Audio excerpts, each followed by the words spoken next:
El otoño de 2025 llegó a Chicago con un aire denso y extraño. Las hojas caían lentamente sobre las aceras húmedas, pero en las calles no había calma. Sirenas, gritos, el sonido metálico de los helicópteros que sobrevolaban la ciudad.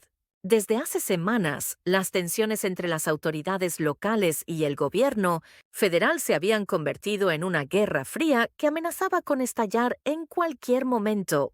Todo comenzó meses atrás, cuando la administración federal endureció los controles de inmigración y ordenó redadas masivas en las principales áreas metropolitanas. Las ciudades santuario, encabezadas por Chicago y Portland, se negaron a cooperar. Alegaban que la política migratoria del gobierno violaba los derechos humanos básicos. Los alcaldes se enfrentaron públicamente al presidente. Las palabras se convirtieron en órdenes judiciales, las órdenes en protestas y las protestas en enfrentamientos. Una noche, en el barrio de Pilsen, un operativo de detención terminó en tragedia. 2 jóvenes migrantes resultaron heridos. Las imágenes se difundieron por todo el país. Las calles se llenaron de manifestantes exigiendo justicia, mientras los grupos más radicales aprovechaban el caos para provocar disturbios. En cuestión de días, Chicago parecía una ciudad sitiada. El gobernador de Illinois pidió calma y se negó a solicitar apoyo militar. Dijo que era un asunto local y que el Estado podía manejar la situación. Pero en Washington el tono era diferente. No podemos permitir que la anarquía reine en nuestras ciudades, declaró el presidente en una conferencia televisada desde la Casa Blanca. Sus palabras resonaron como una advertencia. Fue entonces cuando el Pentágono recibió una orden discreta: preparar la movilización de tropas federales en caso de emergencia nacional. Era una medida preventiva, según los portavoces. Pero los expertos sabían que aquello tenía otro nombre: el preludio del acta de insurrección. Esta ley, aprobada hace más de 2 siglos, permite al presidente desplegar fuerzas armadas dentro del país para restaurar el orden civil. Sin embargo, su invocación ha sido históricamente polémica, porque pone en juego el delicado equilibrio entre el poder federal y la autonomía de los estados. La noticia de que unidades de la Guardia Nacional estaban siendo trasladadas a Illinois y Oregón encendió las alarmas.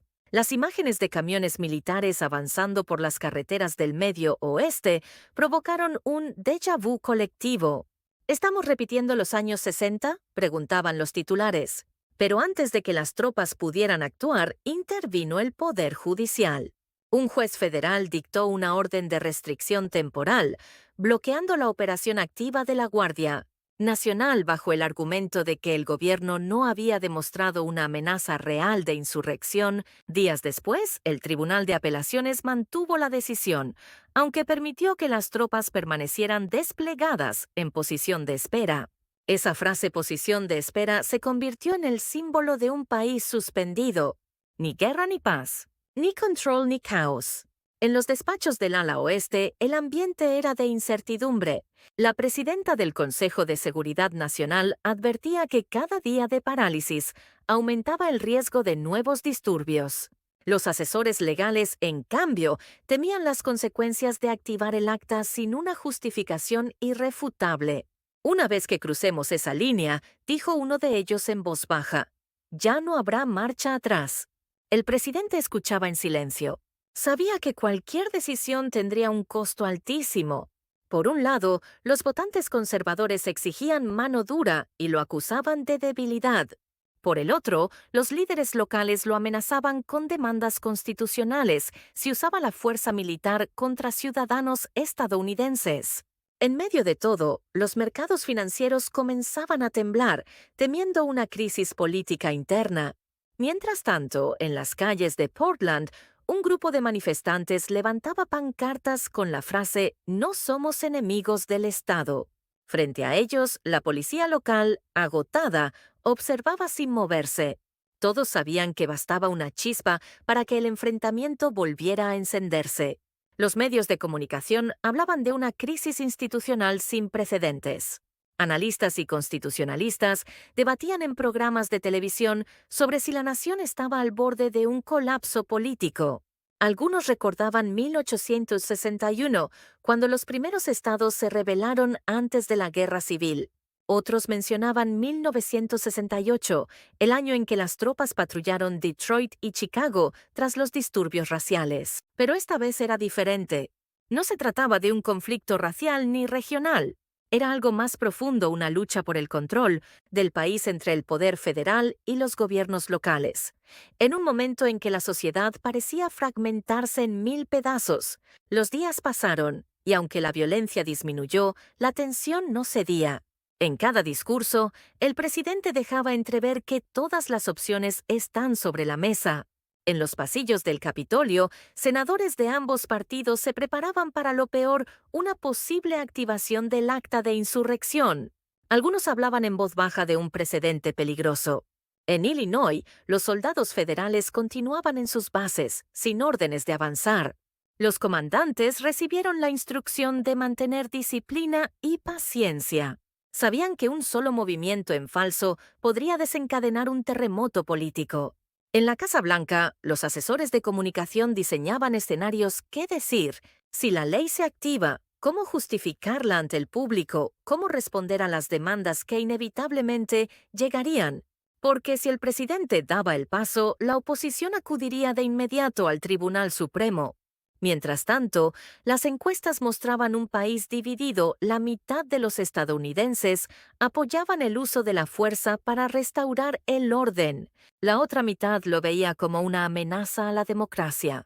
En la madrugada del 10 de octubre, una reunión de emergencia se prolongó hasta el amanecer. Afuera, la lluvia golpeaba las ventanas del despacho oval. Dentro, el presidente observaba un mapa de los Estados Unidos iluminado en rojo y azul.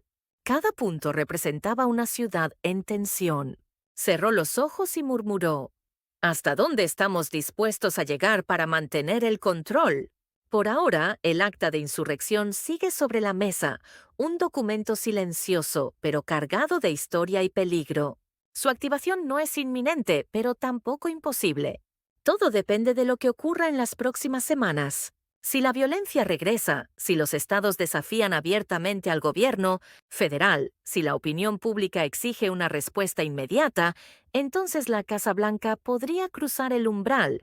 Y cuando eso suceda, Estados Unidos entrará en una nueva era de conflicto interno, donde las fronteras entre ley y poder se difuminarán, y el eco de una vieja pregunta resonará de nuevo: ¿quién gobierna realmente este país, el pueblo, los estados o el presidente?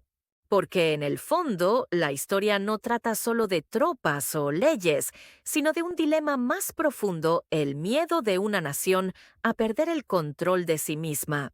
En las calles de Chicago, un anciano mira por la ventana mientras las sirenas se alejan. Suspira y dice en voz baja: no sé quién tiene la razón, pero ojalá alguien recuerde que todos vivimos bajo la misma bandera. La cámara imaginaria se aleja lentamente. La ciudad amanece entre la incertidumbre y la esperanza. Y sobre el escritorio del despacho oval, el documento del acta de insurrección permanece abierto, esperando una firma que podría cambiar el curso de la historia estadounidense